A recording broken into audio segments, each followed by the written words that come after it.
Good morning, dear students. Welcome back, all of you, in the class of chemistry. Today, we are continuing the topic that is synthetic drugs and dyes. In last lecture, we had seen the two theories, and those theories are Witt's theory and Armstrong's theory. Witt's theory is also known as Cromford theory, and Armstrong's theory is known as Cunard theory. After looking into these two theories, now we are going to continue the next point, that is synthesis and uses of dyes. Synthesis and uses of dyes. There are some dyes included in your your syllabus, of which we have to synthesis and see synthesis, and then we have to see the uses of those dyes. And the first case is orange second dye. The first case is orange second dye. Now see, in case of orange second dye, you can see directly when two molecules of sulfonyllic acid, when two molecules of sulfonyllic acid reacts with sodium carbonate, then it gives to you sodium salt of sulfonyllic acid. Then it gives to you sodium salt of sulfonyllic acid. Now in second step, this sodium salt of sulfonyllic acid reacts with HNO2, or we may say it as NaNO2 plus twice HCl,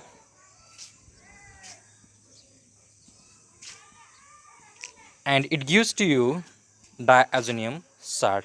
This reaction is known as diazotization reaction. This reaction is known as diazotization reaction.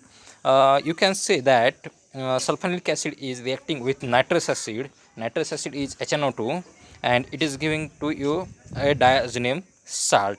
Nitrous acid is generated in situ from NaNO2 and twice HCl. NaNO2 and twice HCl, nitrous acid is generated. So you can say HNO2, or you can write it as NaNO2 plus twice HCl. Any of the two you can write. So okay. So after diazotization reaction, formation of diazonium salt, the next is now coupling reaction. In the coupling reaction, what is happening? Diazonium salt of sulfonyllic acid is now reacting with beta naphthol, that is, you may see it as 2-naphthol, and it gives to you orange second dye. So this is the sodium salt of orange second dye, which can be converted into orange second dye by hydrolysis. But for your level, you can write up to this also. It is also correct. So after looking into the synthesis, we go before we are going to uses, we will once see the synthesis again.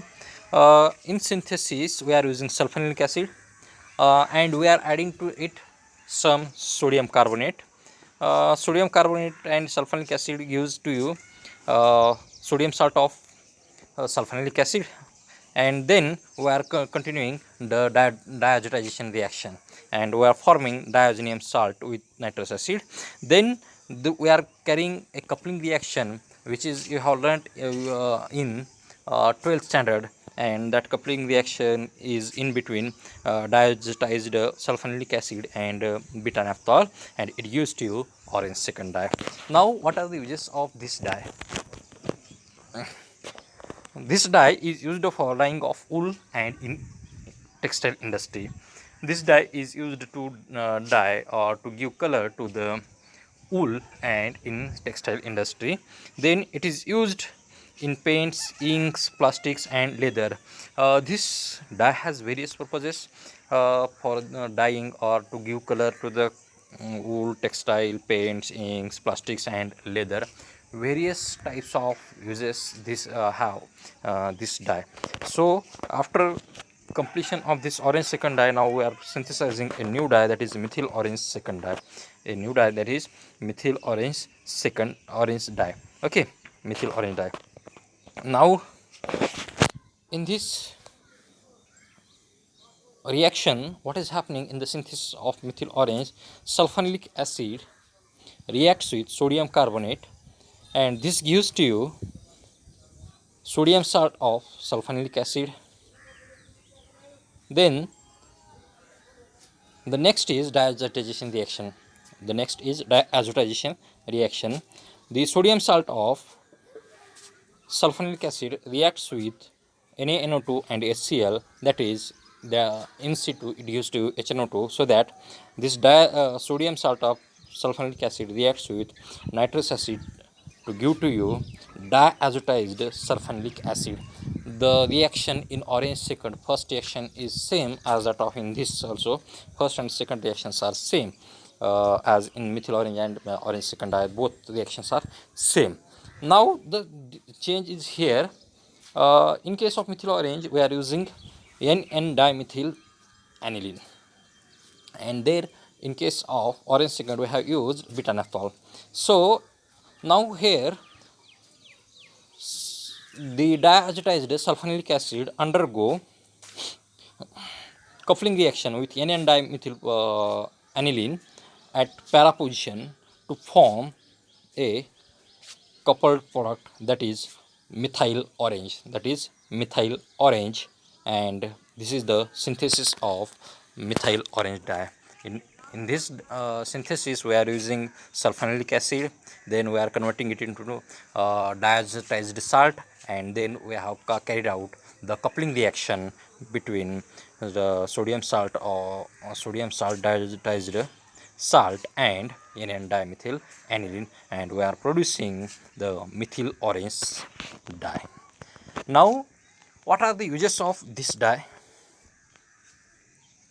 This dye is used as a pH indicator.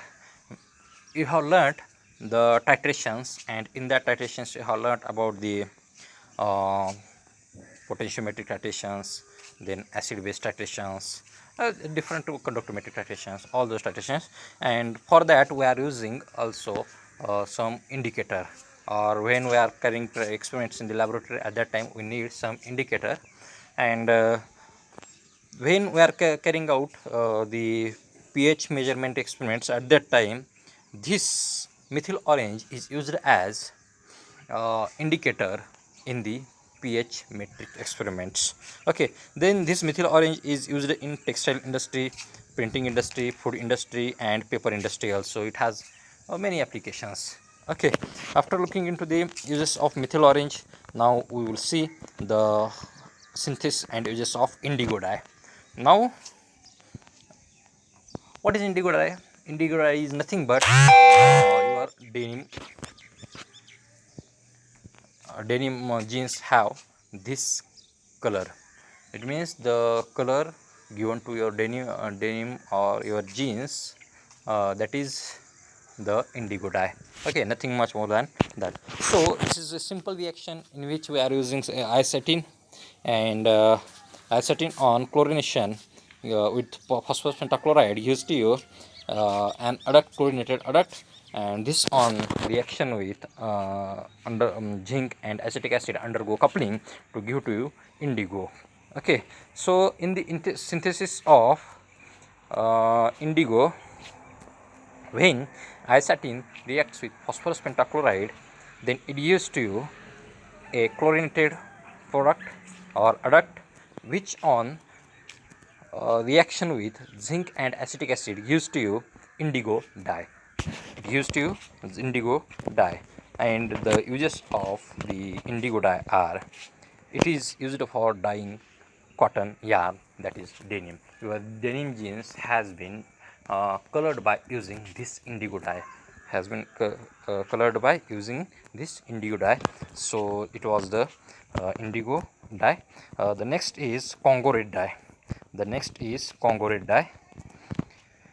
Now this reaction is slightly complicated, a long reaction, but if you go through mechanistic way, at that time you may learn about this reaction, and this reaction will also be a simple reaction, just a coupling reaction in between the naphthenic acid, para-naphthenic acid, and biphenyl diazonium salt. This is just coupling reaction, nothing much more than that, which is learnt by you in 12th standard. Okay, but the structures make it complicated, so that you may be so slightly confused. Okay, in synthesis of Congo red dye, the first one and the third one reactants are your naphthenic acids, and this naphthenic acid undergo coupling with biphenyl diazonium salt or biphenyl diazonium chloride to form your Congo red dye, and that is a long structure. You can remind it in the examination. The reaction is simple. You can look at once again at this reaction. The two molecules of naphthenic acid are reacting with biphenyl diazonium salt, or you may say it as just diazonium salt, to give to you Congo red dye. This is the simple reaction. After looking into the chemical reaction, now we are going to see the uses of the Congo red dye. Now see, it is used for dyeing cotton, then it is used as acid base indicator, it is used in histology to stain tissues. Okay, firstly it is used in dyeing cotton. When we are giving some colors to the red color to the cotton clothes, at that time we are using this Congo red dye. And then next is, it is used as acid base indicator. It means as methyl orange is used as a pH indicator, similarly in acid base titrations we are using Congo red as an indicator in acid base titrations. The next is, it is used in histology to stain tissues. This Congo red dye is used in medical sciences to stain the tissues in the histology. Okay, after looking into the Congo red dye, now we will see the next, that is alizarin. That is, next is alizarin. Now see the first case, the first synthesis of alizarin. It is also a simple reaction, you can understand easily, and you must practice at home for this, and many times it has been asked in the examinations also. Congo red dye is the most important dye, so concentrate on that dye also. Methyl orange is also a same, that is very important dye. And now the next is alizarin dye. In case of synthesis of alizarin, when anthracene undergoes oxidation with a suitable oxidizing agent such as alkaline KMnO4, potassium permanganate, at that time it gives to you anthraquinone. It gives to you anthraquinone. This anthraquinone reacts with bromine to form a dibromo anthraquinone product, which on hydrolysis, base hydrolysis, or you may say it as which on reaction with alkali, that is potassium hydroxide, gives to you alizarin. This is the simple reaction. It is a three-step synthesis, so you may require practice of for this reaction. You have to write down this reaction multiple times, and then you will understand, because it involves many products that are long chain. So you can go through this and see for the reactions. Now the uses of alizarin. It is used as textile dye. It means it is used in the textile industry to dye the cloths. Where in various industries, to dye the cotton material or polyester material or terrain material, this alizarin has been used as a dye. Next is, it is used as staining agent in biological research. It means this alizarin is used as a staining agent in biological research. Those students who are belonging to the microbiology, will understand what is staining, and that is performed in mostly performed in the microbiology and botany. Okay, after looking into the alizarin, the next is next will be the next topic. Up to that, thank you for your patience and attending my lecture. Thanks a lot.